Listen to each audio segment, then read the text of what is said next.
Лайк басқандан неге аясыздар? Саусақтарыңыз 10 тонна болса да бисмилла деп көтеріп, лайк басып бермейсіздер ме? Комментарий жаз. Мына Қытайда үлкен саяси өзгеріс құбылып тұр енді. Қысқасы, біреу алай анализ жасайды, біреу мұндай анализ жасайды.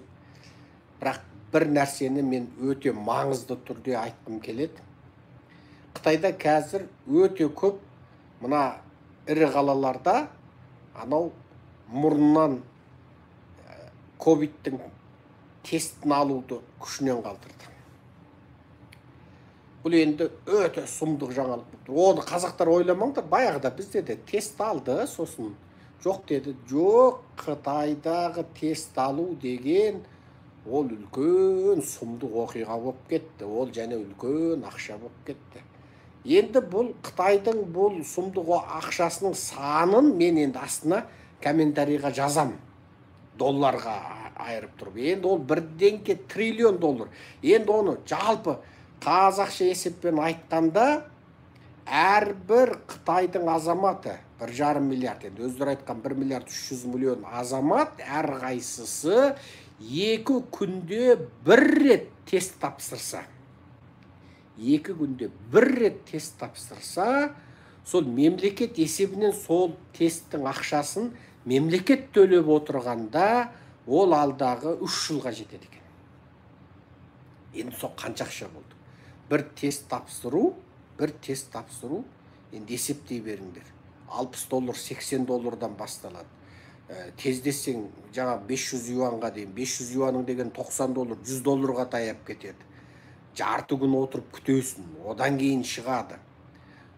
Билет алардан бұрын бір тест тапсырып, тесттің штрих кодын интернетке шығарып, оны телефоныңа түсіріп, онлайн регистрация жасап, соны көрсетіп билет алып, пойызға шығарда бір тест тапсырып, пойыздың ішінде бір тест тапсырып, пойыздан түскеннен кейін бір тест тапсырып, өзің барған жеріңде бір тест тапсырасың.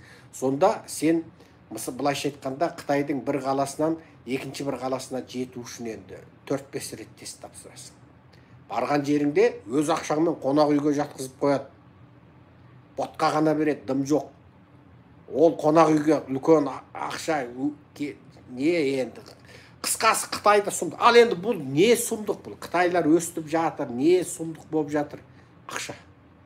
Ол ақшаны кім тауып жатыр? Си Цзиньпиннің өзі және айналасы тауып жатыр. Қысқасы Си Цзиньпин бүкіл Қытайдың халқын езіп, микрорайондарды құлыптап, подъездің есіктерін кәдімгі ана кіреберіс дәліз дейміз ғой, микрорайондарда қабады. Дәліздің есіктерін кәдімгі дәнекерлегішпен дәнекерлеп, тіпті анау жер қазғышпен алып кеп топырақ үйдіріп тастаған ғой.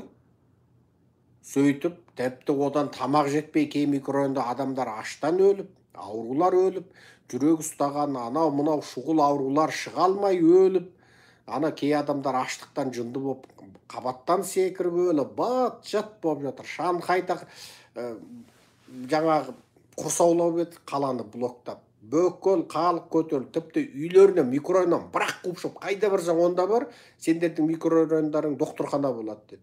Артынан бүкіл үйдің кілтін тапсырасыңдар, өздерің кетесіңдер, біз үйлеріңе кіріп, бүкіл үйіңді жаңағы дезинфекциялаймыз деді. Ана байлар жылады, менің үйімде бәленбай $1 миллион құнға ие, құнды каллиграфиялық, құнды көркем құсниқат қағаздар, жазулар бар еді, құнды суреттер бар. Енді оған мына дезинфекциялық дәрі су шашсаңдар не болды, ол құрды ғой деп, олар қаз бат-жат билік қолынан келген, ойына келген істеп, Қытайың тас-талқан бол, батықи-шытықи. Өткенде Шанхайда бір микрорайонды басқаратын комитеттің бастығының тамағын тіліп жіберді.